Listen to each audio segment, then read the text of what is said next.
Salut à tous, je suis très contente de vous retrouver enfin pour le premier update lecture du mois de septembre. Je viens tout juste de terminer ma dernière lecture et on est à la moitié du mois. Enfin, ma troisième lecture, du coup, celle qui est dans cette update lecture, et on est déjà le 16 septembre. Je trouve mon rythme vachement ralenti dernièrement. Est-ce que c'est parce que j'étais un peu malade en début de mois, donc j'étais un peu moins apte à bouquiner? Est-ce que c'est parce que les trois lectures sont des lectures dans lesquelles je suis rentrée vraiment avec une certaine lenteur? Je ne sais pas, toujours est-il que je n'ai que trois livres à vous présenter pour le moment et j'ai fait deux avec les doigts, ça n'a aucun sens. Mais en tout cas, trois styles très éclectiques et trois récits qui n'ont rien à voir les uns avec les autres. Je pense que je me cherche en ce moment, je ne sais pas trop ce que j'ai envie de lire vraiment, quoi. Le premier roman que j'ai lu, il s'agit de Mon amie Adèle de Sarah Pinborough aux éditions Le Livre de Poche. On est sur un thriller, mais un thriller qui frôle un petit peu avec d'autres genres. Je n'en dirai pas plus, je ne veux absolument pas vous spoiler. Et je veux que, comme moi, vous vous plongiez dans cette histoire sans savoir de quoi il va être question. Ceci dit, il y a déjà une série Netflix qui est sortie, je ne sais pas si je la regarderai, mais si c'est le cas, évidemment, je vous en reparlerai en vidéo. Mais maintenant que je connais le plot twist, je sais pas trop si je vais avoir envie de me lancer dedans quand même, parce que même si j'ai adoré, je pense que ça va enlever beaucoup de cachet à l'histoire de savoir déjà la fin, quoi, tout simplement. Dans Mon amie Adèle, nous suivons Louise, mère célibataire, qui vit une vie assez plan-plan. Elle n'a pas forcément le temps pour rencontrer des hommes, pour trop sortir avec ses amis, puisque voilà, il y a son fils dans sa vie, et son fils, c'est toute sa vie. Voilà.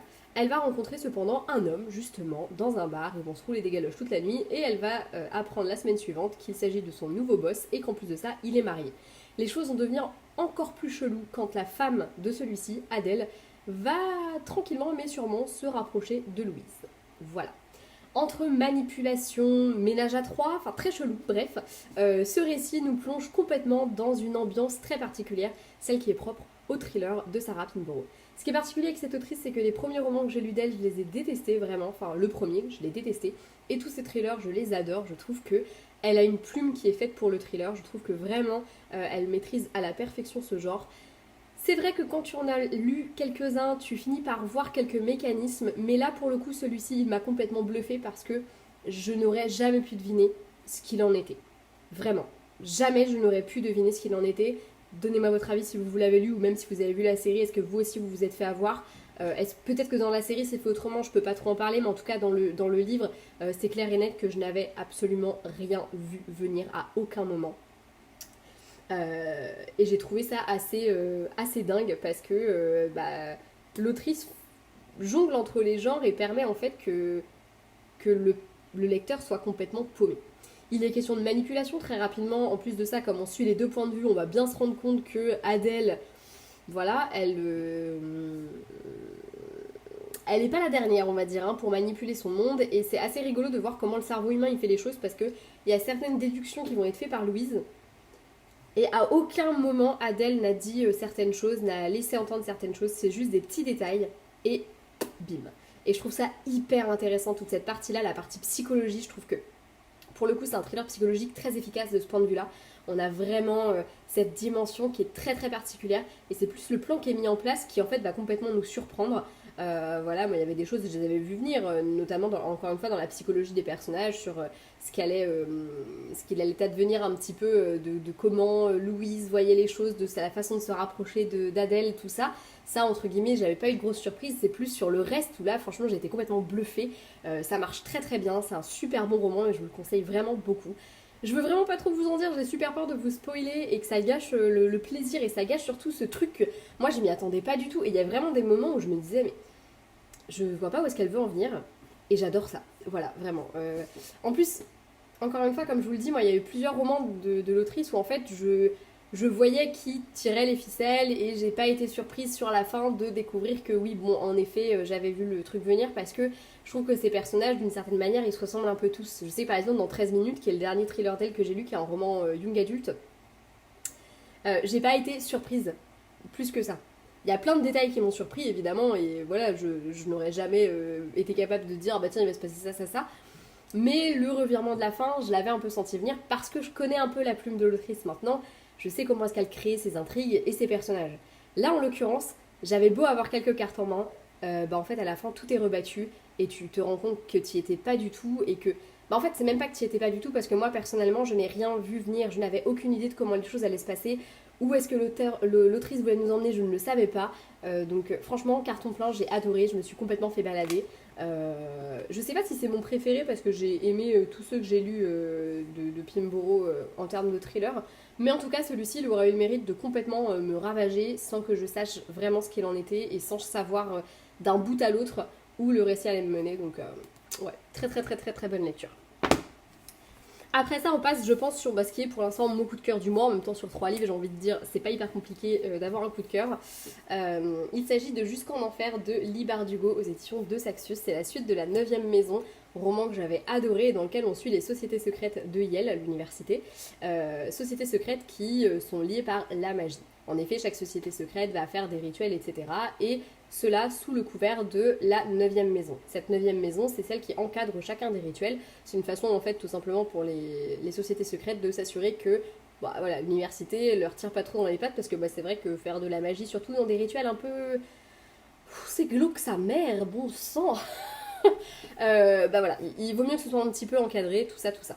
C'est dans ce cadre que va débarquer Alex. Alex, c'est une jeune paumée, voilà, il n'y a pas d'autre mot. Elle voit les esprits depuis qu'elle est toute petite, ce qui a beaucoup contribué à ce qu'elle, notamment se drogue et à ce qu'elle fasse des séjours dans des hôpitaux psychiatriques. Enfin, voilà, c'est une meuf complètement abîmée par la vie, c'est une anti-héroïne en puissance, elle a fait, vu, vécu des choses qui font que, aujourd'hui c'est pas une gentille, elle le sait, voilà.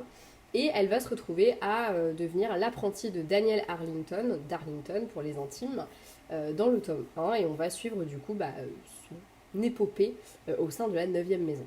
C'est pour le résumé un petit peu du tome 1, j'en parlerai pas plus que ça du résumé du tome 2 parce qu'évidemment je ne veux pas vous spoiler et qu'il est évidemment forcément spoilant ce résumé.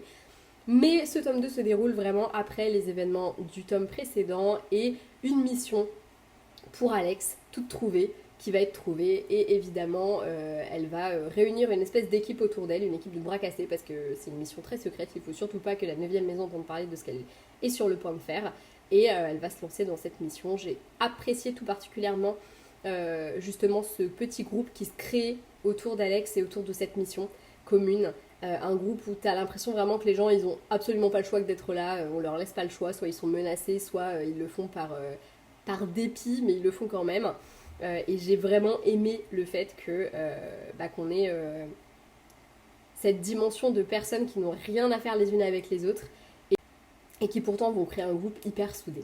Ce groupe il fonctionne très très bien, moi j'ai adoré surtout sur la fin les découvrir un petit peu ensemble, les voir évoluer au fur et à mesure aussi de l'intrigue. Alex elle évolue énormément, déjà dans le tome 1 il y avait une vraie évolution du personnage mais là je le trouve encore plus vrai. J'aime aussi beaucoup le fait d'avoir affaire comme héroïne à une anti-héroïne, je trouve ça hyper intéressant, moi c'est les personnages que je préfère. J'aime vraiment ce côté un peu héroïque malgré elle qu'elle va développer et en même temps elle est tout à fait consciente qu'elle fait les choses parfois par pur égoïsme, elle le fait, elle le dit, elle le sait, enfin voilà il n'y a pas de secret là-dessus, voilà. Elle ne souffre d'aucune culpabilité quand elle fait des choses qui sont pas cool, pas bien tout simplement. Et c'est quelque chose qui est assez intéressant, assez impactant. C'est une psychologie de personnage qui est très intéressante et de toute façon l'autrice qui est également celle de Six of Crows, elle maîtrise très très bien l'art de l'anti-héros, je trouve qu'elle le fait très très bien, elle l'écrit très très bien, elle maîtrise la psychologie de ce genre de personnage et avec Alex elle s'écarte en plein. Si vous avez aimé la 9e maison et que vous l'avez trouvé un peu lent, j'ai envie de dire ça va être également le cas ici puisqu'on a déjà toute la préparation d'un rituel, d'une mission, on a des petites enquêtes à droite à gauche, mais voilà, vous allez aussi retrouver cette même un peu langueur que moi j'adore parce que je trouve que ça nous inscrit vraiment dans cette intrigue, dans cette ambiance très particulière. J'aime beaucoup de toute façon ce récit, cette histoire de société secrète, ces rituels, cette magie qui est très obscure, qui est très sombre, un peu glauque, un peu space. C'est très space. C'est un roman qui est space et moi j'adore ça. J'adore cet univers. Déjà à partir du moment où tu as cette espèce de lapin chelou là sur la couverture qui a vraiment un lien avec le récit d'ailleurs, hein, il n'est pas juste là pour rester dans le glauque, il est vraiment très important dans l'histoire. J'ai trouvé que c'était... Enfin je sais pas, j'ai adoré ce tome 2, je l'ai peut-être plus dévoré encore que le tome 1. Je pense que passé la moitié, j'étais tellement à fond dedans que j'arrivais plus à le lâcher. Et je pense qu'en quasiment une journée, je me suis becté la moitié du bouquin. Tellement j'étais à fond dedans. Et ouais, j'ai adoré retrouver ces personnages et cet univers. Le seul bémol, c'est l'absence totale de ce qui s'est précédemment dans le tome 1, tu vois. J'aurais vraiment aimé qu'il y ait ça, ou alors qu'il y ait un petit rappel des personnages, un petit rappel des maisons aussi, ou je sais pas. Quelque chose en tout cas pour me remettre vraiment dans le bain, parce que là on attaque dans le dur, dans le vif du sujet direct. Et en fait, si j'avais pas lu un résumé spoilant sur internet, je pense que j'aurais été un peu larguée et que mon entrée dans le récit se serait peut-être même jamais fait en fait.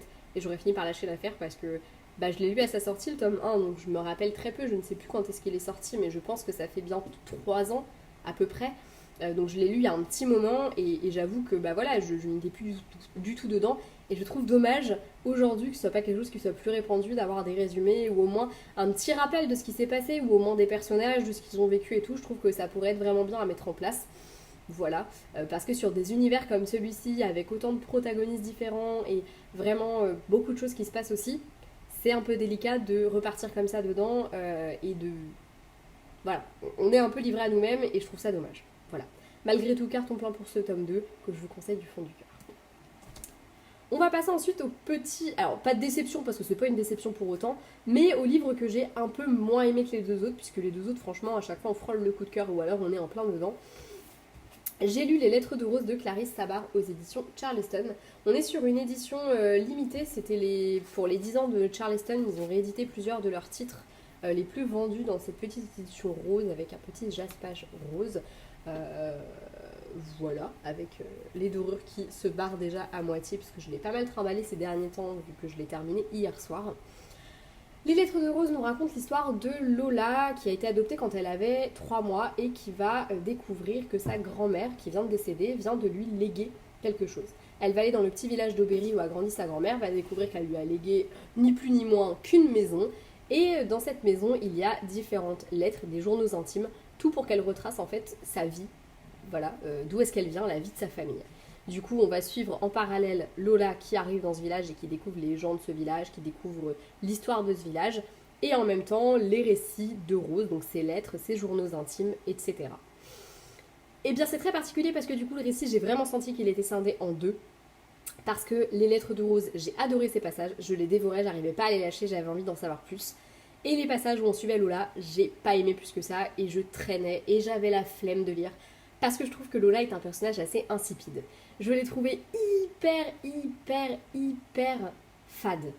Et j'avais trop de mal à m'attacher à elle. Il n'y a que sur la fin ou à la rigueur un peu plus, mais parce qu'en fait, j'arrivais à la fin, donc je pense que t'es toujours un peu triste de quitter un bouquin, un univers, etc. Et puis parce que elle avait un petit peu évolué au fur et à mesure du roman.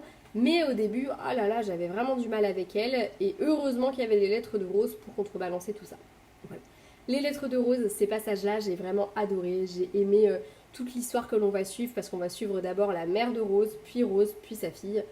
Voilà, on a vraiment toute une ribambelle de personnages que l'on va suivre au fur et à mesure des années puisque le récit commence dans les années 1910 à peu près et se déroule jusqu'à de nos jours à peu près, je crois que c'est 2015 peut-être. Je sais plus exactement les dates de parution de ce récit. Et en tout cas, voilà, on a quand même un récit qui s'étend sur super longtemps, sur toute la famille du coup Garnier. Je trouve ça hyper intéressant, je trouve que c'était vraiment sympa. Mais par contre, voilà, c'était hyper contrebalancé par ce personnage que j'aimais pas, ce personnage principal que j'aimais pas trop. Accessoirement, elle va vivre aussi une romance, j'ai pas du tout cru à la romance, je trouve que tout va beaucoup trop vite, que c'est un peu bâclé parce qu'en fait on est tellement... Alors je sais pas si c'est parce qu'en plus de ça, moi j'ai été tellement plus happée par les Lettres de Rose que par la vie de Lola, qu'en plus de ça je passe à côté, mais en fait pour moi j'ai vraiment eu l'impression de voir deux jeunes gens flirtouiller un peu, et on passe directement du flirt à ah vas-y on se déclare qu'on est amoureux quoi. Bah ouais, moi j'y prends moyen à ça, c'est pas quelque chose auquel... Ok, tu vois, mais non. Je trouve ça un peu dommage du coup que ça se soit fait aussi vite. Voilà. Après, j'ai malgré tout été touchée par l'épilogue et par l'histoire en elle-même. J'ai beaucoup aimé l'histoire de ces femmes que j'ai trouvée très prenante. On a vraiment une histoire de famille qui est hyper dramatique, il se passe beaucoup de choses, souvent des choses négatives. C'est très touchant parce que c'est une super jolie histoire. Ce roman, c'est le premier de l'autrice et franchement, je trouve que c'est un très bon premier roman. Il y a des réelles qualités d'écriture et je trouve que ça se ressent d'autant plus dans ces fameuses Lettres de Rose que j'ai particulièrement appréciées. Bref, c'était une bonne lecture, mais voilà, en demi-teinte parce qu'il y a vraiment toute une partie de l'histoire où je suis passée complètement à côté et j'ai moyennement aimé. Par contre, j'ai vraiment bien aimé comment c'était fait avec vraiment ce côté Lola qui découvre le village, qui au fur et à mesure qu'elle va découvrir au travers des lettres au Berry, elle va s'y attacher déjà et puis surtout elle va aussi aller cheminer dans le village, découvrir des endroits, elle va aller se poser à certains endroits où ses ancêtres se sont baladés aussi. Et ça, j'ai trouvé que c'était hyper sympa. C'est vraiment le personnage de Lola qui me plaisait pas trop et qui faisait que ouais, bof quand j'étais avec elle, mais sinon globalement j'ai aimé son cheminement, j'ai aimé la façon dont le récit était écrit. Et puis un peu déçue pour Lola pour une simple et bonne raison, c'est qu'au début elle me faisait beaucoup penser à moi. Elle a à peu près le même âge que moi, elle était un peu dans la même situation que moi quand je travaillais à Inter, que mon rêve c'était d'être libraire puisque c'est son cas à elle aussi. Et en fait que j'étais coincée à mon boulot et que je me laissais un peu porter par la vie sans trop prendre de risques. Elle me fait beaucoup penser à moi de ce point de vue là. Et, euh, et voilà quoi, du coup très déçue de ne pas avoir plus accroché avec elle parce qu'au début je me suis dit oh bah ouais trop bien, enfin cette meuf c'est un peu moi et je trouve que c'est intéressant à lire. Voilà voilà. Bref, malgré tout c'est un roman que je vous conseille parce que je pense que vous pourrez bien l'aimer et en plus de ça, voilà, peut-être que vous Lola vous allez vous y attacher. C'est moi qui la trouve fade mais ça reste un personnage qui est un minimum sympatoche quand même et qui mérite qu'on s'attarde sur elle. Voilà. C'est terminé pour cette update lecture, j'espère qu'il vous aura plu, je suis très contente de vous retrouver enfin en vidéo. J'ai beaucoup de mal à maintenir le rythme parce que avant j'avais des vidéos de programmées pour longtemps et aujourd'hui c'est plus le cas. Voilà, j'ai plus de vidéos qui sont programmées en avance. Et du coup je filme un peu au jour le jour et là vous voyez j'ai terminé ma lecture la veille, je le fais aujourd'hui et je vais le monter pour aujourd'hui jour de sortie de la vidéo, donc ce mercredi, on est samedi au moment où je filme. Donc vous voyez c'est vraiment au tac et c'est un rythme que je n'aime pas du tout, j'aime bien avoir de l'avance dans mes vidéos.